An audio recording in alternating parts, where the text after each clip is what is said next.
So you want to work on some hobbies to keep you off your phone and to keep you from brain rot.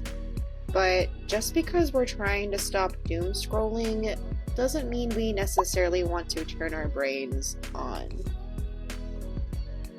After spending at least 8 hours of my day being mentally focused at work, I really look forward to the moment I can just come home and turn my brain off. Sometimes this feeling alone can be enough for me to avoid one of the hobbies I should be working on because I don't want to feel like I'm doing another task. So this week I wanted to focus on hobbies that are low pressure, almost mindless, and just fun. The kind of creative play that feeds your soul without asking you to be too productive.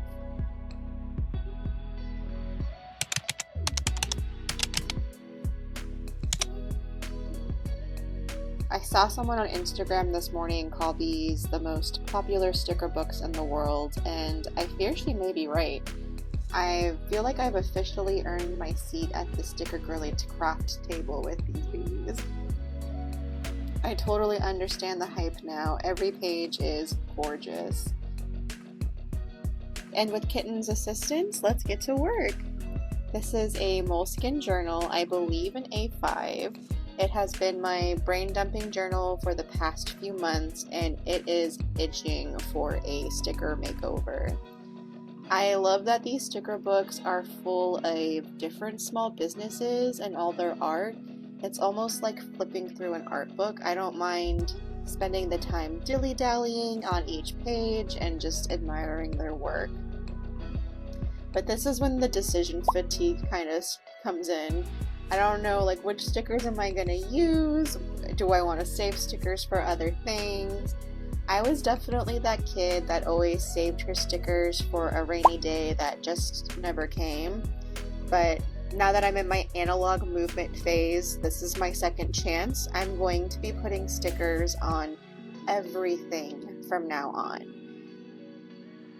I just needed to rip off the metaphorical sticker band-aid, if you will, and just get started. Once you pick the first sticker, it's all about the flow state from here.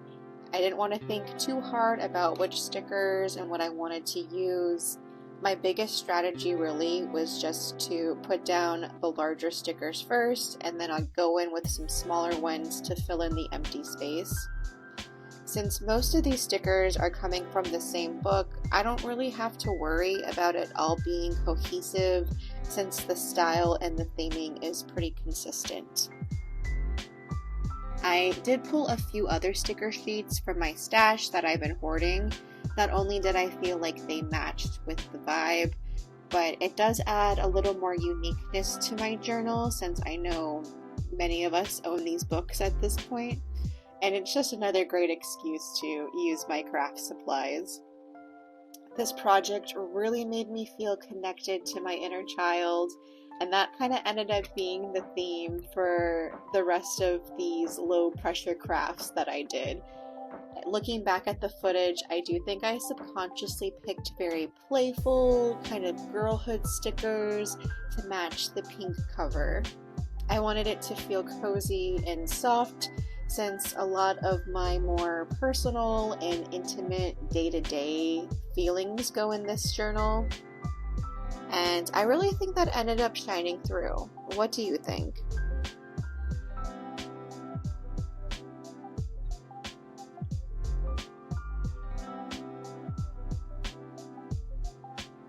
I don't know about you, but once I cover up something like my journal, I start looking around my house and thinking what else can I cover up?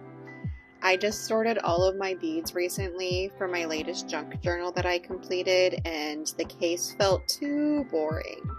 This container reminded me of those old school pencil cases you would get in the 90s. So this gave me a really good excuse to finally use my Lisa Frank stickers. This project needed the most ridiculous stickers, the ones that just instantly reminded me of being a kid. I think attempting to make something feel really childlike really opens up your creative freedom. When you stop trying to make it look sophisticated or aesthetic, the perfection kind of just disappears. And I actually think it's the imperfections that make something like this really fun.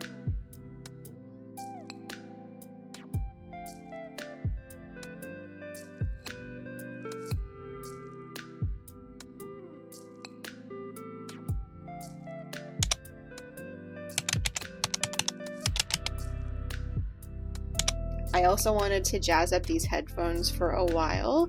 I was really in my inner child crafty state still, so I thought, let me bring out my bedazzle stuff. I call this pouch my bedazzle stuff. And I don't know if you remember the Bedazzler commercials when we were kids, or if you had one, but to me, it's like quintessential nostalgia right there. Like, I didn't have a Bedazzler, but I did have a friend who did, so I definitely had shirts and bags and hats with too many rhinestones on it. I was also in dance competitions when I was a kid, so I had tons of costumes and leotards with bedazzles and rhinestones. I am no stranger to those. And when it's time to play again, I think those type of things really bring out my playfulness. There have been plenty of studies that show that playfulness in our adulthood is extremely beneficial for our mental health. It lowers our anxiety, creates a more positive outlook on things, and creates inspiration. In an article with Stuart Brown, who is a psychiatrist and founder at National Institute for Play, he said, "When people play, their limbic system, which is a part of the brain involved in behavioral and emotional responses, that brain stem opens to new connections and stimulation, which provides critical brain nourishment." So this is a total win. Not only are we stopping ourselves from brain rotting on the internet, but we're creating actual brain nourishment while relaxing and bringing down our overall stress levels from the day. And if that's not enough to convince you, I found a survey with over 500 participants during the second wave of COVID that found that people who were more playful ended up having more optimism, stronger coping skills, and a more positive experience during activities, all while facing the same horrors that the rest of us were facing at that time. So if creating headphones that makes me feel like Hannah Montana when I go to the gym is going to make me feel more positive before the next round of horror hits the news, which we all know it's going to, then I am all for it. Just make sure if you do take them to the gym, they are really glued on there. You don't want any of these babies getting lost.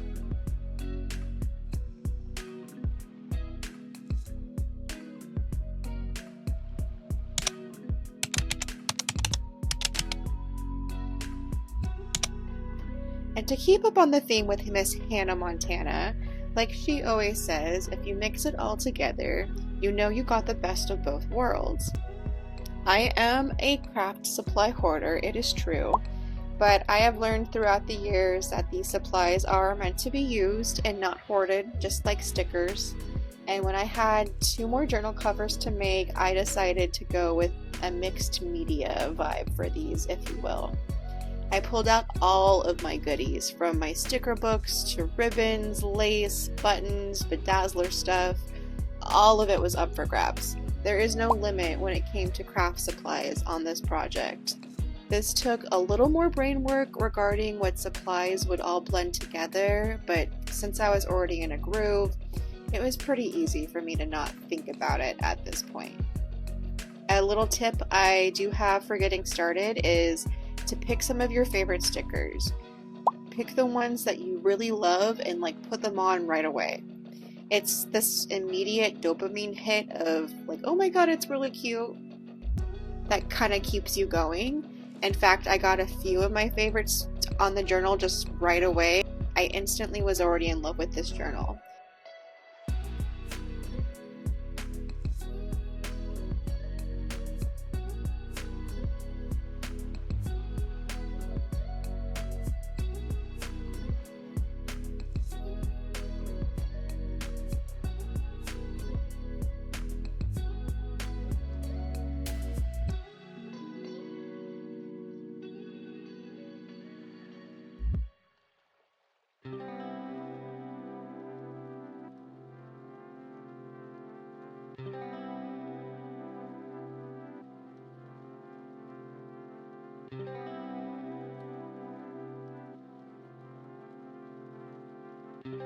Everything fell into place after that. I knew what size stickers I needed to fill in the extra gaps, any other empty spaces. I got cute little buttons to put in there or other little ephemera.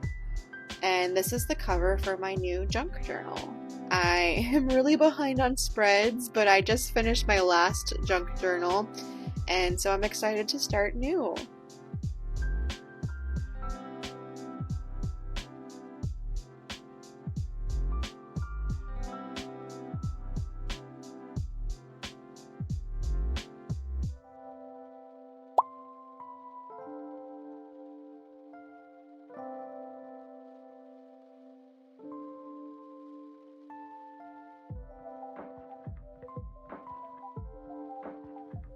My next cover is for the Sisterhood of the Traveling Journal. If you have not heard of this before, basically a group of 6 of us girls across the US, we're each making a journal and then we're going to ship them to one another. We keep shipping the journals to each other till each of us has gotten the journal, and we each add our own spreads to it. And once we each had a turn, our own journal gets sent back to us and it's filled out with everybody else's spreads in there.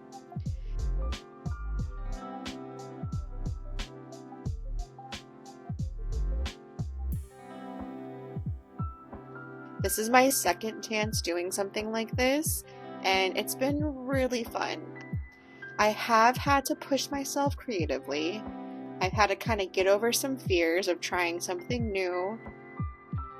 But I made a lot of really good friends on the internet through this. I've had moments that I worried my spreads wouldn't be as good as everyone else's, or that I would run out of ideas, but this is honestly the perfect opportunity to let all of that go. This experience has been about being creative and connecting with others, and I think this cover is actually a perfect example of that. I messaged the group earlier letting them know I was having a hard time getting the cover started, and they were all so encouraging and kind and amazing about it. And it's kind of funny because some of the other girls could also definitely relate. And now that it's been the end of the week and I've decorated 2 journals with just low pressure, no stakes myself, I was not only able to get started on this project, but to really enjoy the process as well. I already knew what I liked, what worked for me, and what wasn't working for me, and I wanted to add a lot of little girly bits to just represent sisterhood. Having a monthly project to work on something like this has been wonderful. I have a time limit because I need to get this out before the end of the month to the next girl. So it's been prioritizing my hobby time. It's brought community into my life, and it's been very creatively stimulating.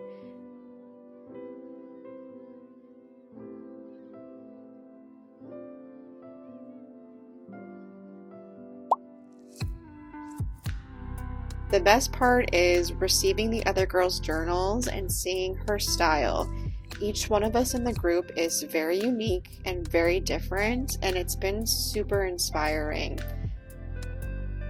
I steal some of their ideas for my own journaling. It's also a nice little reminder that we don't have to make journal spreads to be aesthetically pleasing, but to create for creation's sakes. I hope this has inspired you to use some of your craft supplies to play with your inner child and turn your brain off while turning away from that pesky phone. Please leave a comment on what you like to do for your low pressure hobbies and hit subscribe. Thank you for watching, and go out and play today.